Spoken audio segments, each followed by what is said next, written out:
right, Greenleaf fans, once again, I post a video, I come back in less than maybe 24 hours, and the video is already getting thousands of views.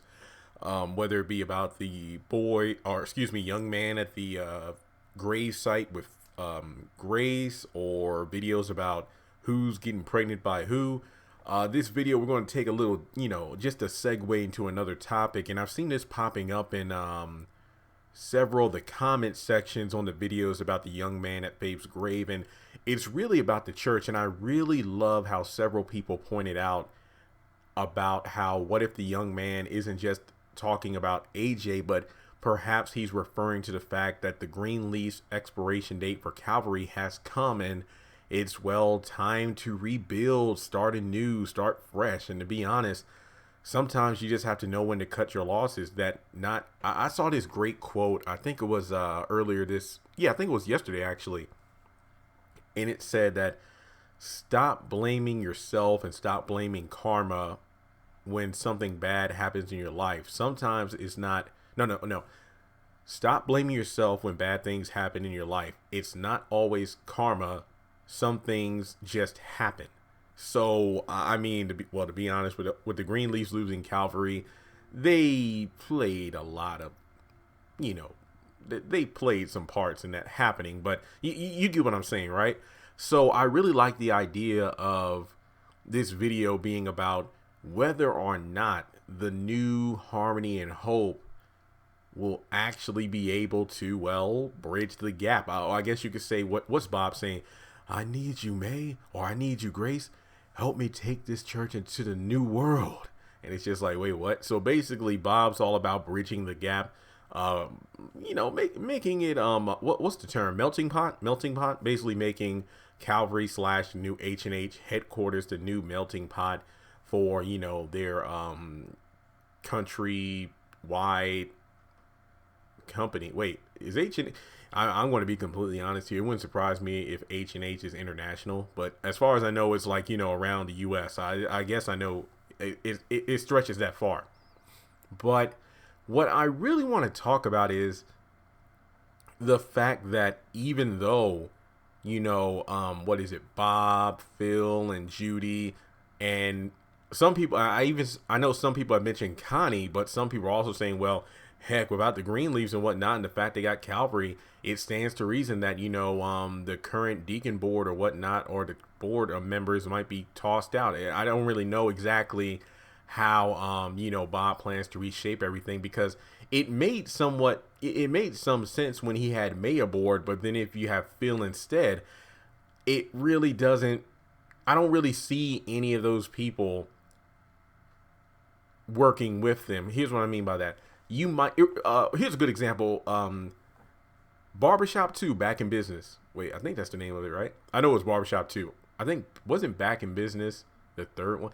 I honestly never watched the third one. I bought the Blu-ray years ago during Black Friday for like $3. Never watched it. But in any case, the second one had a charm to it. Not as good as the original, but I did like it. Remember the fancy barbershop? I forgot the name of it. Is it Supercuts? I forgot. Well, basically, you had a Calvin and his father's barbershop. Then right across the street, you had this big, elaborate, new, fancy barbershop. Now, throughout the events of the movie, yada, yada, yada, Craig was trying to, Calvin, thinking Friday, Calvin was trying to change the way his barbershop was set up in order to attract new customers. But at the end of the day, it was the message he was spreading the entire movie. Like,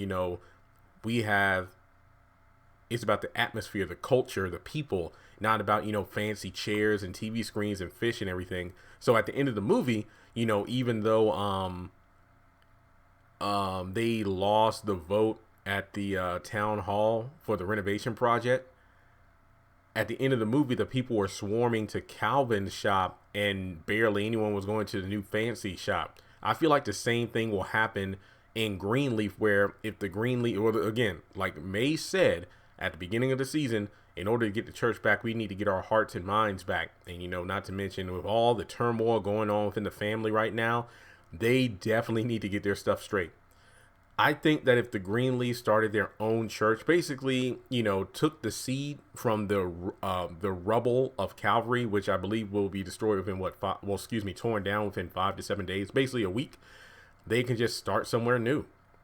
Sometimes that's all we need, a fresh start. You need to cut your losses and start over. I think that the people at Calvary / H&H will come over to the Greenleaf Church and then abandon H&H, because I saw this amazing comment on the video about, Charity getting pregnant by Phil. It's like, well, Phil's marrying Judy in order to be, Bob's right-hand man and the head pastor at this new H&H church, but because he kept talking about how I've been doing what you've been saying to me. I've been doing what you've been telling me to do for 20 years. I want to get back in front of a church, my own church, and teach the people. And I'm like, Phil and Charity in that respect are pretty much one and the same, in the fact that they might belong together, because despite the fact that they both have the drive, the will, the alleged calling to preach to the people, seeing how they live, seeing how they're not above throwing people under the bus or, dog eat dog world mentality in order to get what they want, what exactly could they teach people? What exactly could they preach? How exactly can they relate to the people that they just look down upon as their, I don't even know if sheep is the right word, more like, cattle. So you might be the head pastor of this new church, Phil, but I really don't know what you plan to minister and teach to people when you live the lifestyle you do.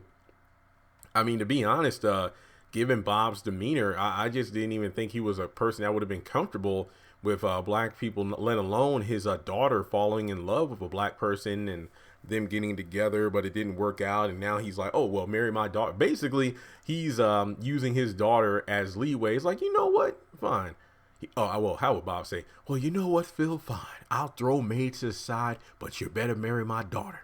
So basically, I guess you could say that Bob I guess he treasures and values his daughter's emotions more than anything else. I mean, to be honest, I don't know if Bob's racist. I don't get that kind of vibe from him. I get like a bigoted sort of sense, like, oh, Phil, you're useful to me, but, I don't really see you as my equal. Hence why, Bob isn't against, working with people like Grace or May in order to get his goals. It's basically like, I don't know if Bob sees color. I think Bob sees, like, the entire painting, if that makes sense. I think didn't Judy say something like that, where, or was it Bishop in reference to Judy and Bob? Like, Judy only sees, like, Phil only sees like the ground level. Judy sees like the next couple of floats in the parade, but then Bob is the one in the air who sees it all. So he's the one with the grand plan.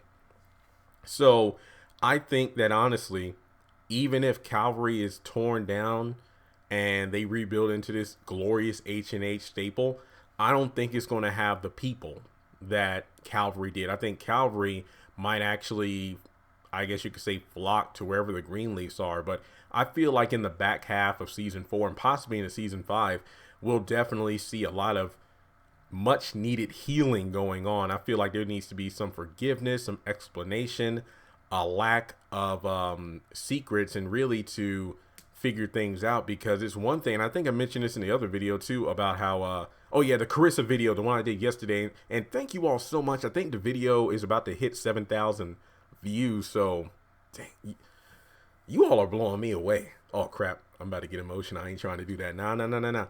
But I really want to say that if things don't work out soon, the Greenleafs might actually lose their home or something like that. You just never know, due to the fact that with Fernando digging up that, what was it, the will and things of that nature, who knows what's going to happen with that. There's just so many things we need to figure out, because it seems like sometimes you need to be torn down in order to be rebuilt, I guess you could say. Like, it's almost like Job, if you will. Everything and the Greenleaf life is literally being ripped away, torn apart, destroyed. And, if you keep the faith, then God's going to help you rebuild, and you'll be blessed and more fortunate than ever before. So I really do. And I just am glad, and I cannot wait. And I haven't done it yet. Like I said, I'm going to kind of save the video, the one about me doing my Greenleaf season 4 overview, just because it really, I really got sucked into this story, to be honest, and I see why people have been wanting me to review it for so long, and I'm glad that I finally, stepped up. And I know, like, for example, today is the 12th, and people are like, yo, you got Disney Plus, and have you caught up on The Flash and things like that? And I tell people now because they knew, just like a lot of you knew, that really for the longest time since I quit my job, the only show I was reviewing was the haves and the have nots, and I would touch upon other things, but that was pretty much the only show I would review. But what was it?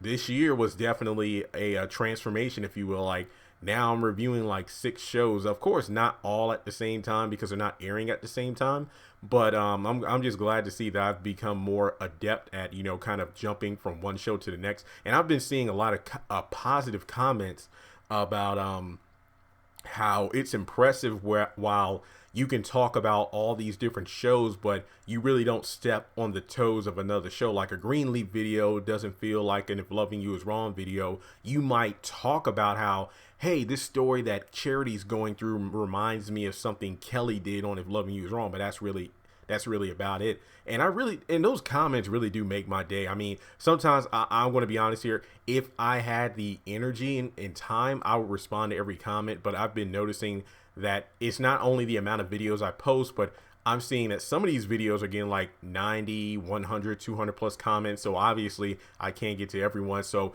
occasionally, I'll mention certain comments in these videos because especially the Greenleaf ones, I'm seeing a lot of great content. People aren't just commenting first and, like this and that. They're actually leaving thought-provoking comments, which is why I'm just so excited to talk Greenleaf. So with that being said, let me know your thoughts in the comment section below. Do you think that Harmony and Hope can actually survive, or do you, after they tear down Calvary and everything, or do you think that the people who were at Calvary will decide to go over to whatever church the Greenleaf family is putting together? But I really would like to see what's going to happen if they do rebuild and everything, and then discover that the people really aren't there. Because let's say there are some private meetings, like, Pastor Phil, and I forgot his last name, but Pastor Phil, can I talk to you? And then, like a Misty-esque character, or, a Connie-esque character, or Corinne.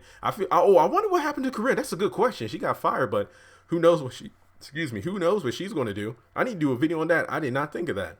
But I think that as time goes on, they'll find that really, even though you wanted to rule, I don't want to say rule, but even though you wanted to lead the people, that doesn't mean you can really relate to the people. Well, was it Misty? Yeah, I think Misty, who was looking for grace the day before, she was supposed to have like a prayer council with her daughter or niece, the one who was on some kind of drug. But then Grace wasn't there because she was in Phoenix. But then Phil took over and took care of things, and that's when Misty told May about how they don't want to see her in the pulpit because of what was going on for Brother and the scholarship. So yeah, let me do a Corinne video after this. But again, guys, just thank you all so much for the Greenleaf support, and it really does give me faith, no pun intended, that once the haves and the have-nots comes back, and I want to say 7 to 8 Tuesdays from now, the channel is really going to blow up. And I think we're less than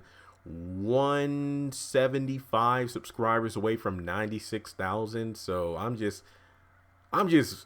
blessed. I'm just blessed with an amazing family, fan base, whatever you want to call yourselves. I feel like we're all in this together. No High School Musical pun intended, just because Disney Plus is up. No pun intended. So guys, you know the drill. If you are new to the channel, I'd really appreciate it if you go ahead and hit that like button. Well, that goes for everyone. If you're new, hit that subscribe button. Comment your thoughts. Do you think that H&H will actually thrive despite the lack of Greenleaf in their roster? Because honestly, that is one thing I'm really curious about, because Bob made it clear that he wanted and needed a Greenleaf, a strong black woman or black person in the pulpit. So I think if Phil doesn't make the cut, I think that he either might try to get another Greenleaf in the the pulpit or the lead pastor role, head pastor role, or he'll realize that he messed up, because oh snap, the Greenleafs are, I think by the time, no, here's what I think is going to happen. Calvary will be destroyed. They'll rebuild. They'll just rebuild as an H&H. Bob, and Bob's happy that Judy's happy because she's married to Phil. Phil is going to be, living it up, thinking that, oh, this is what I've been waiting for over 2 decades. He's the lead pastor, but it's not going well. The connection, the melting pot is not even half full. Heck, not even close to overflowing. Bob is going to be upset, realizes that, Grace or May could have been in that position and excuse me, and brought the numbers that he wanted. Again, I'm going to make another movie reference because I was listening to a lot of Prince last night. Purple Rain. What was it when what was it? Bobby, the club owner, he was like, I only got three. I got 4 groups. I only need 3. What am I supposed to do? No, what is it? I only got 3 spots. I don't need 4. What would you do if I was if you were in my position? Because you had Apollonia 6, The Time,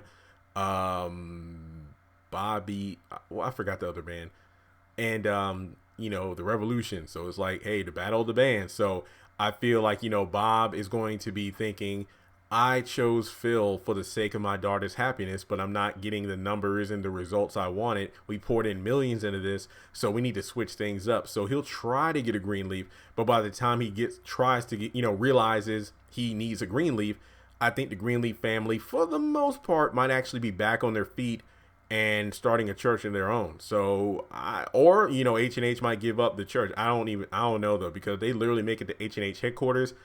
We'll just have to see. But again, these videos, sometimes they're scripted. I mean, like, I have bullet points, but then sometimes, and not to sound corny, but I think the spirit leads me because like my mom said, boy, you need to watch this show because you grew up in the church. You got these degrees that are, like biblical and everything. You went to Liberty. Yeah, I know Liberty gets flack, but my time there in terms of my professor and everything, no regret. So, just think about that before you comment something nasty about the school. And I really do enjoy these videos, almost more than have and have nots in certain aspects. But with that being said, guys, thanks so much for tuning into my, roundabout conversation. But I really do feel like you all are liking these videos. I think the only video in recent uploads that have gotten some kind of like, I don't know, man, is the Sophia one. I get it. She had the surgery and everything. But I think I made a point in the video and my tweet that the writers can do whatever they want. They don't always have to apply the real. And that's another thing the haves and the have-nots needs to learn from. The fact that there's a lot of things in the scripts that make 0 sense. But yeah, I know it's a TV show, but at the same time, it is a faith-based show. So the Lord works in mysterious ways. All I'm saying is this. If the Lord could bless Sarah to have Isaac at a very old age, why don't you expect Sophia to have children? Because what was it, her ovaries got removed? That's all I'm saying, people. Have a little faith. No pun intended. Y'all have a good day.